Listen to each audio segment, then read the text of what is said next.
All right, Rand, we're back. I spent the break trying to fix my focus issues. I don't think I got it, but that's all right. We can better look at your handsome face as opposed to my handsome. Maybe blurry is better for me and tack sharp is better for you. In the meantime, let's talk about number 4 on our list here. Lee Hunter, Texas Tech, 23 years old. I have some more verified numbers for you. 6'3", 330 pounds. Plays over the center. Can play all the way to 3 technique. Auburn in 21. UCF 22 to 24, and now he's going to be at Texas Tech for his first year here. I thought he had surprising wiggle off the snap for someone that size. Wins with power. Thought he had good hands, quick feet. That wrong-footed sometimes interior offensive lineman when he's running stunts. Got across the face of these offensive linemen and got into the backfield. Was incredibly disruptive there. Thought he's a good athlete who sometimes you see, and we talked about this the other day, about guys who get into the backfield, but they don't finish plays. That was one of the sort of knocks on Shamar Stewart as an edge rusher. I felt like he was pretty good at finishing plays. It's hard sometimes to tackle athletic running backs or quarterbacks in the backfield, and he did a good job of that. So I was impressed with what I saw. I had him ranked just a little bit higher, or you had him ranked a little bit higher than Daryl Jackson Jr. I had him switched on my rankings 4 and 5. What'd you like about what you saw in Lee Hunter, who's not going to be at Texas Tech? Man, I thought I saw a solid starting first and second down nose tackle.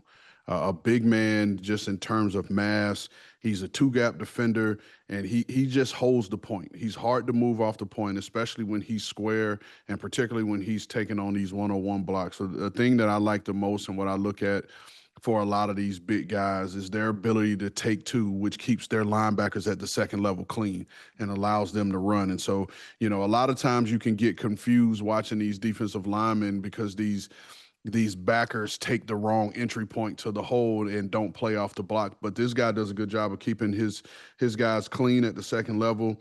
I think he does get moved a little bit some laterally, but I think that's more so due to his high pad level than his natural strength. And you mentioned it, for a man that his size, like, he runs well. I thought he had good lateral range to chase and pursue down the line of scrimmage.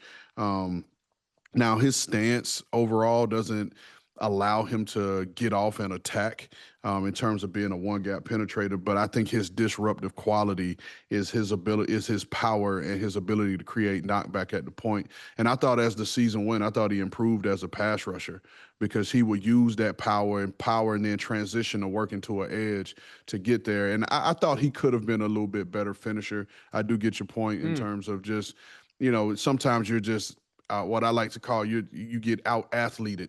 And I know that's not a word, but that's a football term, but that comes up. But I thought you saw more of his lack of finish when it came to the pass rush, and it was more of a disruptive quality than a true finisher. But I liked him, and man, shout out to Texas Tech, man. They're spending a lot of money getting athletes, in that building and in that program in all sports.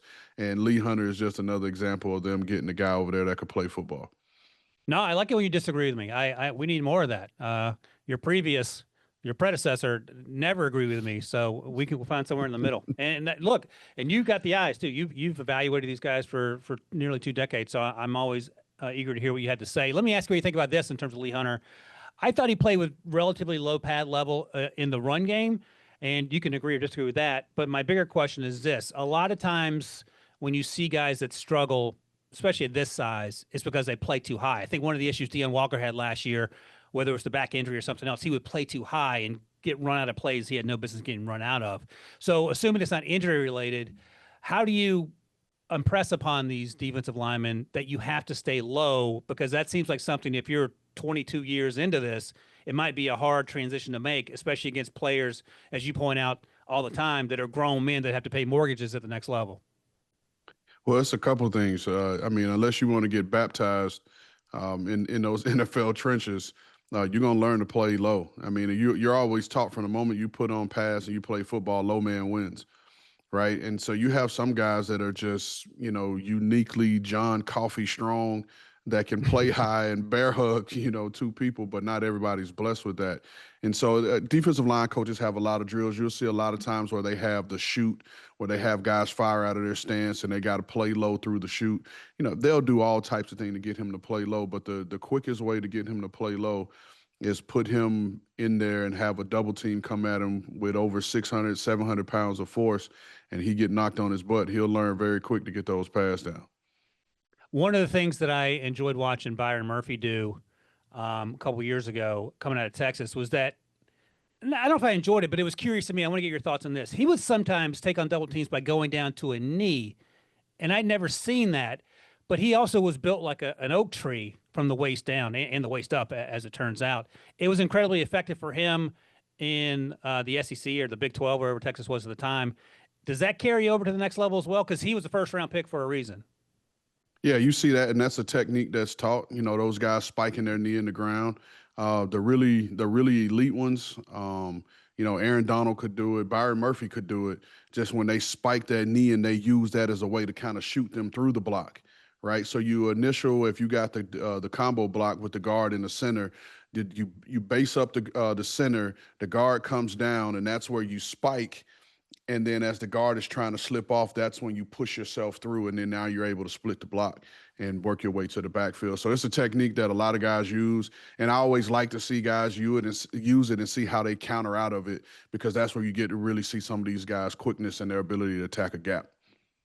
I remember talking to Byron. I'm sure you talked to him in the pre-draft process as well, but I remember asking him, because I would ask a lot of these guys this at the combine, who was one of the toughest offensive linemen you faced, or someone that gave you the most trouble? And he was an incredibly nice young man, and he spoke very honestly and said, no one gave me trouble. It was pretty much me dominating snap in and snap out. And I think that pretty much held true. One other thing I wanted to mention, and I just saw these comments today from Jared Verse, Florida State, former first round pick, edge rusher for the Rams. And he talked about, I don't know if you saw this, he talked about having to go work out with Aaron Donald and doing one of Aaron Donald's workouts. And you were in LA. You were there. You were definitely in St. Louis and LA with Aaron Donald. And Jared first thought that the first 45 minutes was the workout. It ended up being the warm up. And his wife called him, and he told his wife to call the police because he thought he was going to die doing that workout. Talk about because Aaron Donald coming out was undersized. He wasn't tall enough, didn't weigh enough. Talk about the importance of doing what Aaron Donald does to go from being a top 100 pick to being a future Hall of Famer, because he is truly special in a land full of truly special people that play that position.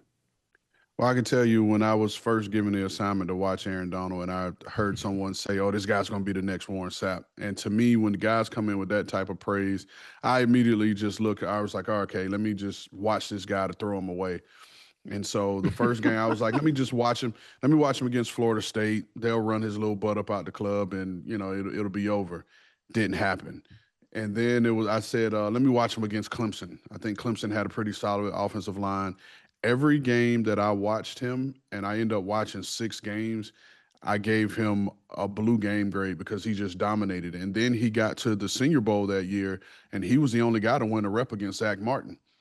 And so, and he did it like he does it. And I mean, Aaron Donald is truly special. Everyone knows this after the fact, but having been there at the Rams when we drafted him, like, he was a guy that you saw it instantly from day one.